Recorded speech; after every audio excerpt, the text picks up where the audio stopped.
प्रारब्ध का संबंध केवल शरीर से है। शरीर सदा रहने वाला है क्या? बोलो। शरीर तो सदा नहीं रहेगा, किसी का नहीं रहे तो हमारा तुम्हारा क्या रहेगा?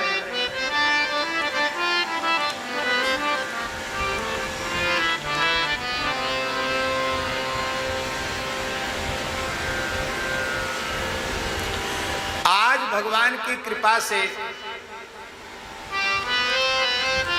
50-55 वर्ष का प्रारब्ध हमने भोग लिया, अथवा 60-70 वर्ष का प्रारब्ध हमने भोग लिया, या 80-85 वर्ष का प्रारब्ध हमने भोग लिया। अब कितना हमारे जीवन में क्षण शेष है, कोई निश्चय करके बता सकता है? बोलो। चाहे 5 साल का हो, चाहे 50 साल का हो, चाहे 80-90 साल का हो, कह सकता कि कितना प्रारब्ध बचा है? कौन कब चल देगा किसी को पता नहीं, निश्चय कोई नहीं कर सकता अपने संबंध में। अभी तो बड़ी बड़ी खबरें आ रही हैं, जगन्नाथपुरी के भगवान जगन्नाथ के पंच सखा नाम के सिद्ध संत हुए, 5 थे, और 5 जगन्नाथ जी के परिकर थे लगभग 600 वर्ष पहले।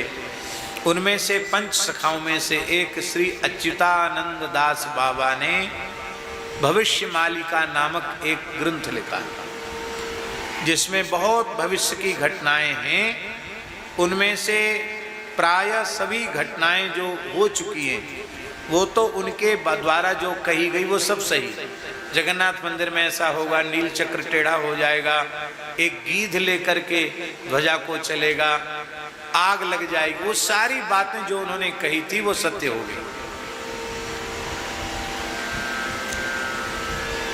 और देश विदेश के बारे में बहुत सी बातें कही थी 600 साल पहले, वो सत्य हो गई।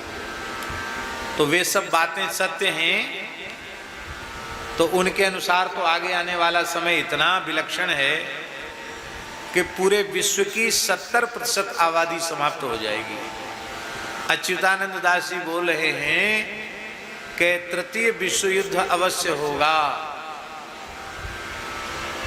तब न प्रथम विश्व युद्ध हुआ था, न द्वितीय विश्व युद्ध हुआ था, पर माताजी उन्होंने भविष्य मालिका में प्रथम विश्व युद्ध की बात भी लिखी थी, द्वितीय विश्व युद्ध की बात भी लिखी, और तृतीय विश्व युद्ध लिखा। चौथे के बारे में उन्होंने कहा कि चौथे में सृष्टि रहेगी नहीं तो युद्ध क्या होगा, चौथा नहीं होना, तीसरा विश्व युद्ध होना उन्होंने लिखा। और पूरे विश्व की कितनी आबादी समाप्त होगी? बोले पूरे संसार के 70% लोग समाप्त हो जाएंगे। कितने? वर्तमान संख्या कितनी है? 8 अरब है। 8 अरब है ना? बताओ, आप लोगों को पता हो कितनी? 8 अरब है। 8 अरब में से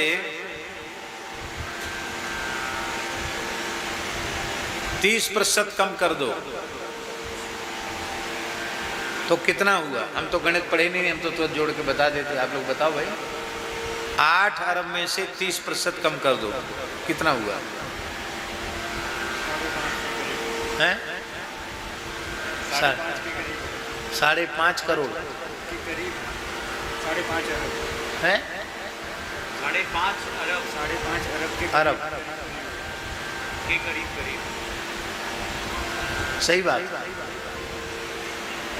इतनी कम विश्व की संख्या रह जाएगी। ये बता रहे हैं भाई, सूच हो, सच्ची बात हो, झूठी बात हो, तो ये जाने 2.5 अरब रह जाएगी, 70% घट जाएंगे। इतने जल्दी तुम अपनी बात पर बदल गए। 2.5 अरब, 5.5 चले जाएंगे। हाँ, 2.5 अरब केवल पूरे दुनिया की संख्या रह जाएगी, पूरे विश्व की,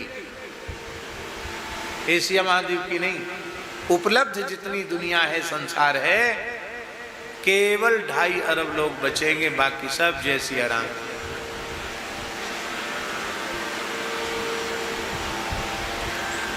फिर जो लोग बचेंगे उनका क्या होगा भगवान जाने।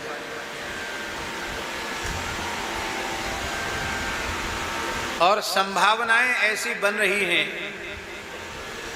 कि रुक तो जाता है बीच बीच में युद्ध की संभावना, लेकिन ये रुकने वाला है नहीं। इसलिए रुकने वाला नहीं है कि पूरी दुनिया में हथियार इकट्ठे करने की होड़ फिर से लग गई।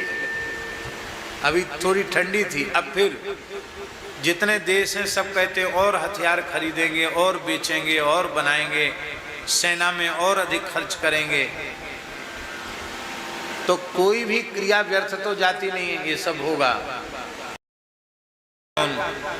जो गौ माता की शरण में रहेगा, जो सनातन धर्म के अनुसार अपने जीवन को जिएगा, गुरुओं की परंपरा को मानेगा, जिसके जीवन में सत्य और सदाचार होगा, धर्म की निष्ठा होगी, जो द्विजाति त्रिकाल संध्योपासन करेंगे, गायत्री का जप करेंगे, स्तोत्र पाठ करेंगे, और जो द्विजाति से इतर त्रिकाल कीर्तन नाम जप आदि करेंगे, जो भगवान की शरण में रहेंगे वो बचेंगे, और जो नहीं रहेंगे उनका क्या होगा भगवान जाने, जगन्नाथ जी जाने।